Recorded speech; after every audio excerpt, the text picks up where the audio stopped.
Hey everyone, welcome back to my YouTube channel. I hope you're having a beautiful day and thank you so much for joining me today for another art video. And in today's video, I'm going to be sharing with you my watercolor pencil painting process for natural scenery here, featuring a little bridge. You're going to notice that I divided my painting process into 3 phases or layers.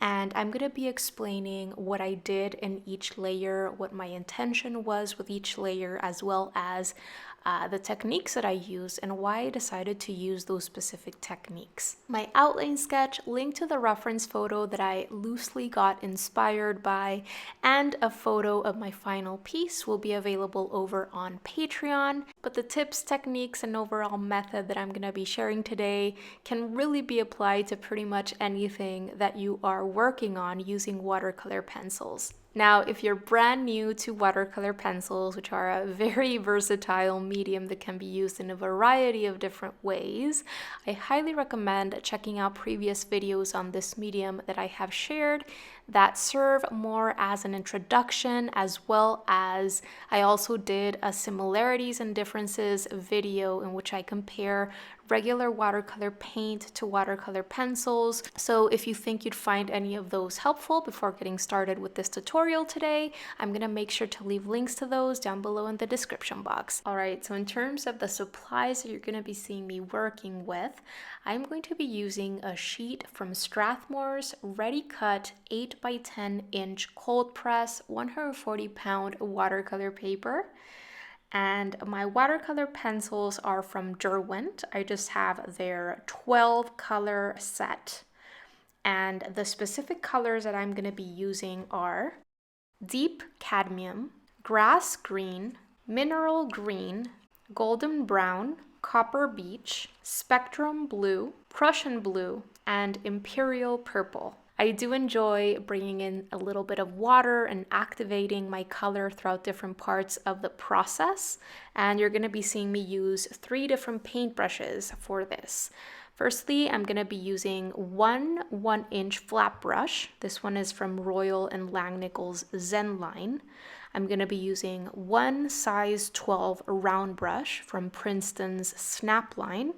And I'm going to be using one size 2 round brush from a brand called Magritte. I got all of these items via Blick or Amazon.com, and as always, you're going to be able to find links to these products down below in the description box. All right, so with all that out of the way, let's go ahead and get started with layer number 1 or phase number 1, whatever you'd like to call it. In this first part of the watercolor pencil process, what I like doing is I like laying down a good amount of color on my paper. I'm sort of using my watercolor pencils as if they were regular colored pencils, taking into account the colors that I see for the grass areas and all of these different areas in my reference photo, and noticing the lighter areas, the midtones, and the darker areas. Throughout all of the picture, I start layering my color. So as I said before, I chose a yellow, I chose a light green, and a dark green. And so looking at my reference photo, I am noticing the lightest areas, getting a sense for mid-tone areas and darkest dark areas. That's how I am deciding where to place all of these different colors, the yellow, the lighter green, and the darker green. And I'm going to be doing the exact same thing with the other colors that I've selected for myself for the other areas of this piece. Just observing my reference photo. I never use my reference photo as something that I'm trying to create a carbon copy of. In fact, I changed this bridge and a lot of the things included in the picture completely, but I do like taking some information from that reference photo, especially in terms of different values, lights, midtones, and darks, so that I can use my colors in such a way that at the end I'm going to be able to arrive at something that looks semi-realistic, semi-believable. Essentially, in this first part of the process, what I am thinking of is creating a base layer for myself with the main colors in all of the different areas of my piece. So I am laying down a base layer, already starting to describe different values, lights, midtones, and darks, already starting to describe different colors that I'm going to be using throughout the different areas. And I'm basically covering up my paper with those base colors with exception of the lightest areas. I do want to make sure, because this is going to be a watercolor painting, right, that I am leaving some areas nice and translucent. And if you cover up the entirety of your paper, then by the time that you activate that color, it's very likely that you are going to be bringing a lot of that color into lighter value areas. I know that I struggle with that myself when I am using watercolor pencils. So especially in lighter value areas, I like making sure that I am layering that color very lightly, or even keeping entire areas or sections of my paper free of color, so that when I bring in my paintbrush and my water, I don't accidentally cover everything up with lots of color. I do want to make sure that I have a good amount of color already on my paper when I bring in my water and my paintbrush, but I do want to make sure that the majority of that concentrated layered color is in darker value areas, and that lighter value areas are either completely free of color or have a very light layer of color.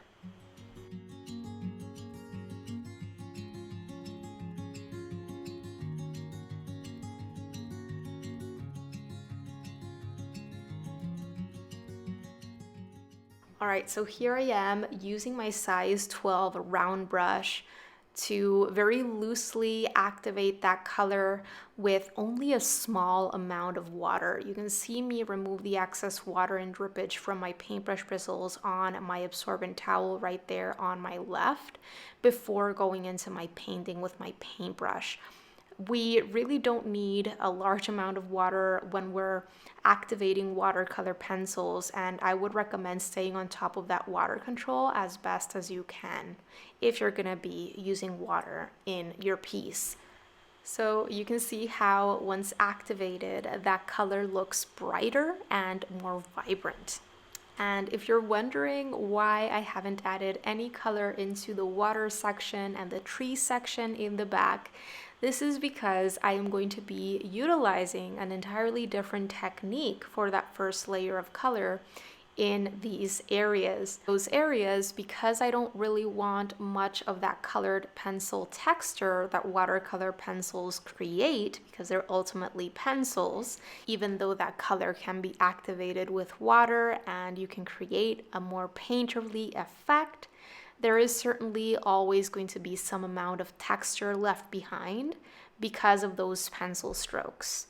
So when it comes to the water area and the area with the trees in the background, which is going to have a little section of sky right at the top, I want to use an entirely different technique in those areas completely, which are not going to lead to that pencil texture. So that is what I'm going to start doing right here. Essentially, I'm going to be pre-wetting those areas with clean water, and I'm going to be preparing my color right on a scrap piece of watercolor paper, as if this watercolor paper was a sort of palette. And I'm going to be activating the color there with my paintbrush and bringing it onto my sheet of watercolor paper. So right here, you're going to see me pre-wet this entire upper third of this painting with my 1-inch flat brush. This is clean water. And then I switch on over to my larger round brush that I am using for this piece to activate that color that I had previously scribbled and prepared on my scrap piece of watercolor paper, and dropping it into that wetness. So as you can see, I am not left with any pencil texture because I am using this color as if it were a regular watercolor paint. For the top section there, because there is a little bit of sky peeping out from in between those trees in the distance, I am using my lighter blue that I prepared for this piece. And then the colors that I am using below that are the exact same colors that I was previously using for the grass. I am using that yellow the medium green and the darker green, especially that darker green along the bottom, where it makes sense that there would be more shadows amongst those trees. And I continue dropping in these colors until I've arrived at a nice color variation throughout this area.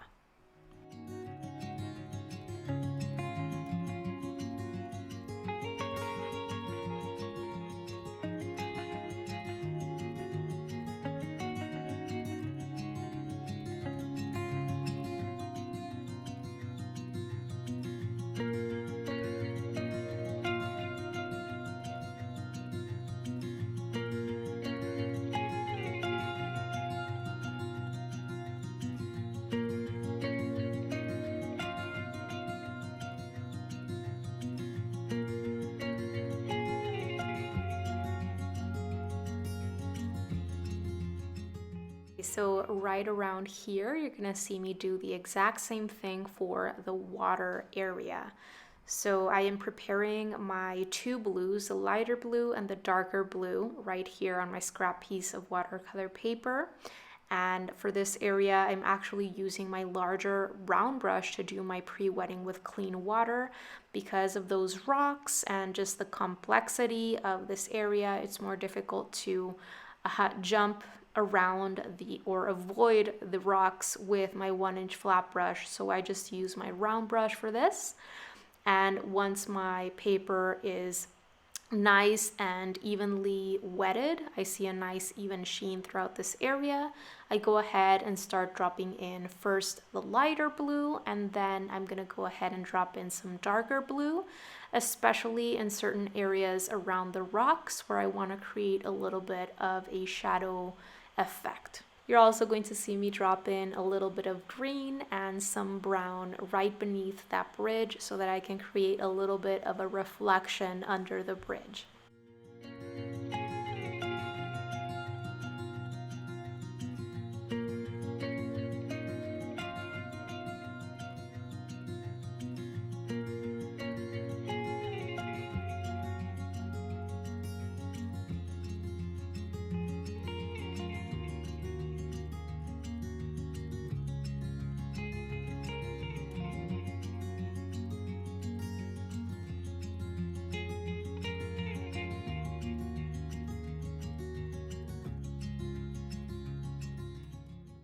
And with this, I am done with what I consider the first layer of paint. So I'm going to allow everything to dry completely before moving on to the next layer. This is important because we're using pencils that can certainly have a sharp point to them, and wet paper is fragile paper. So it's important to allow that paper to completely dry and regain its strength before going in with a further layer of color to darken, add texture, details, whatever it is.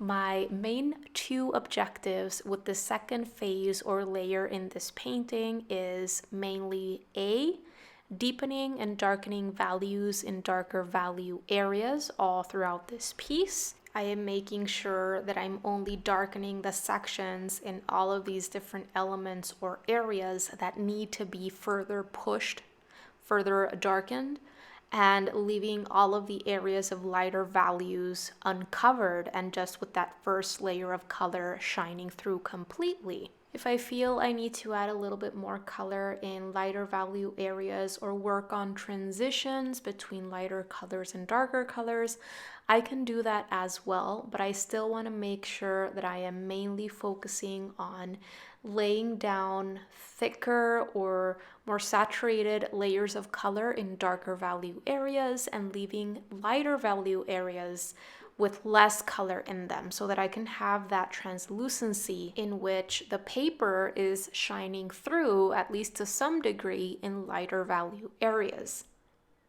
And the second objective for this phase of the process is also to further enhance different textures throughout the different areas in the piece. For this part of the process, I'm still focusing more on larger, general, unfocused texture, so to speak. The detail in terms of the blades of grass, the rope, lines, things like that, they're going to be added until the final phase.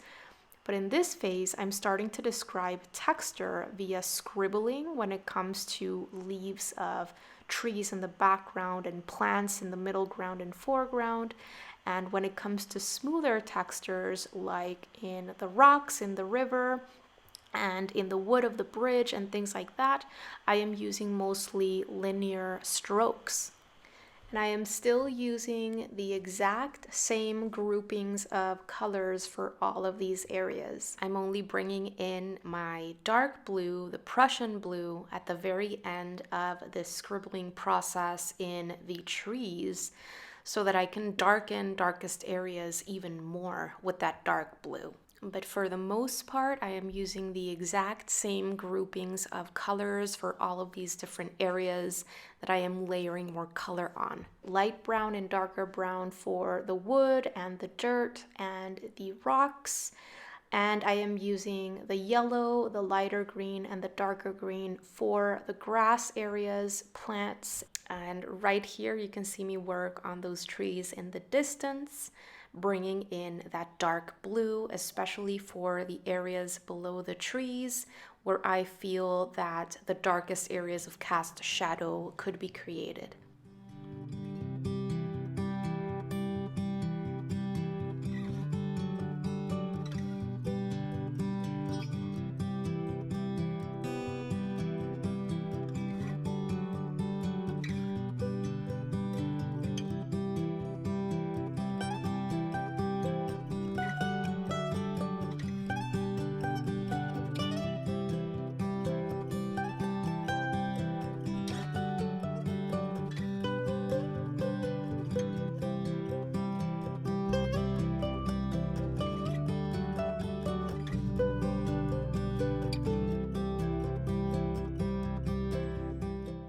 Once I feel I have a good amount of green development or a variety of different greens and a bit of yellow and blue, I am now going to switch on over to using my smallest round brush. I dampened it in my container of water there, removed the excess water on my absorbent towel, and I am going back into these trees, or what are going to be turned into trees, with scribbles once again. So I am using the smallest brush with scribbling motions over that color that I've laid down. This is going to soften some of those lines from that scribbling a bit and help bring together a few of those greens, but I'm not really looking to get rid of that texture that I created with that scribbling, because this is going to help me describe the texture for the leaves in those trees. And before allowing everything to dry, I go ahead and activate some of the color that I've laid down with the second layer using my smallest brush if I'm going to be activating the color in small areas, and my larger round brush if I'm going to be activating the color, for example, in grass areas or larger areas. All right, so after everything had dried, I am now moving on to the very last phase of this process, in which I am going to be primarily darkening, pushing those darkest dark areas even further. I am not going to cover up or layer on top of any of the lighter midtones and lightest lights. I am only looking to layer on top of darkest dark areas and push those even further. So at this point, I'm primarily using the darker colors in my groupings of colors, meaning the dark brown if I'm going to be pushing darker areas in the bridge and the rocks and the dirt, as well as the middle green and the darker green and the blue if I'm going to be darkening areas in the plants and the grass. This time I'm also bringing in my purple to add a little bit of color interest and help me push those darkest areas within the brown elements in this piece even more. I'm also going to be adding in a few details such as the rope. You're also going to see me finally add in the rail for that bridge, using both the light brown and the dark brown, because those are sections that I haven't even started on, but I wanted to make sure to leave until the end because they are very narrow, almost line looking details, and usually I like leaving lines. Anything that is similar to a line, I leave until the end after all of the layers underneath have been developed. Otherwise, it's very difficult to fix areas behind lines if the lines or that kind of detail is added before. So for the rails and the bridge, I am going to be bringing in the light brown once again, but just because these are elements that I haven't even started work on. Right here, you're seeing me work on adding some grass. The grass, again, I left until the end because these are lines or marks that you're laying on top of everything else that you've already developed.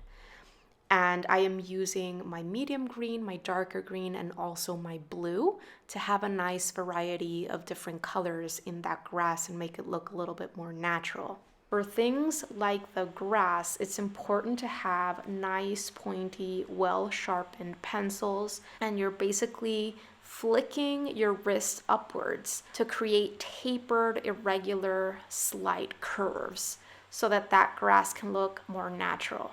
For the grass, another thing that's important to take into account is that the blades of grass that you add in closer to us as the viewer of the scene have to be a little bit longer than the blades of grass that you add in areas farther away from us. And this is important in order to create a more believable sensation of perspective and depth.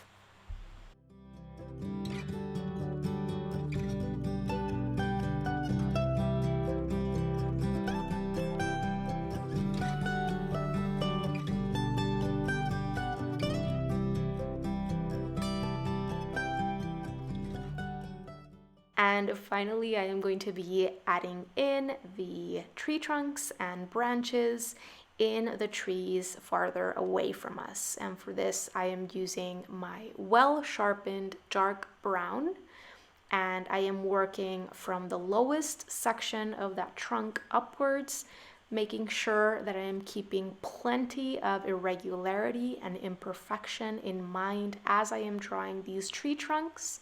This is especially important because any natural organic subject or element has a lot of irregularity and imperfection throughout it. So I make sure to stay away from any sort of pattern or organized shape or anything like that.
All right, and with that, we are done with this watercolor pencil landscape. I am just finishing up some final little details and refinements here and there before calling this one done. Did you enjoy this tutorial? I really hope you did. And if so, please make sure to check out everything that I'm offering over at my Patreon membership website. because for a very small amount a month, you get immediate access to my most exclusive resources in the form of real-time, step-by-step, fully narrated tutorials that I don't share anywhere else. All of the tutorials that I share over on Patreon include my downloadable outline sketch, my high-resolution reference photos, and my supply lists, including the list of specific colors that I use for the piece on hand. Patreon community members also have access to my weekly sketchbook prompts, which are designed to help you stay consistent and making progress as an artist.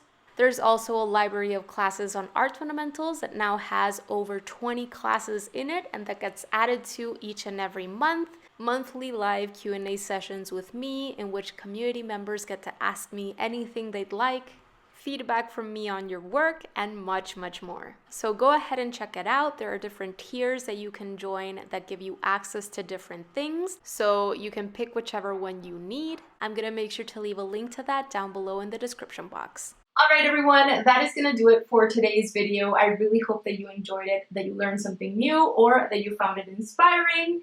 If you did like it, please make sure to give this video a thumbs up because it really helps support the work that I am doing here on YouTube and allows more artists to get to know about my channel. Thank you so very much for watching today. I really, really appreciate it. If you have any questions or comments for me, make sure to leave them down below in the comment section. I always love hearing from you guys and read every single one of your comments. Don't forget to subscribe so that I can see you next week for another video, and stay inspired. Bye guys!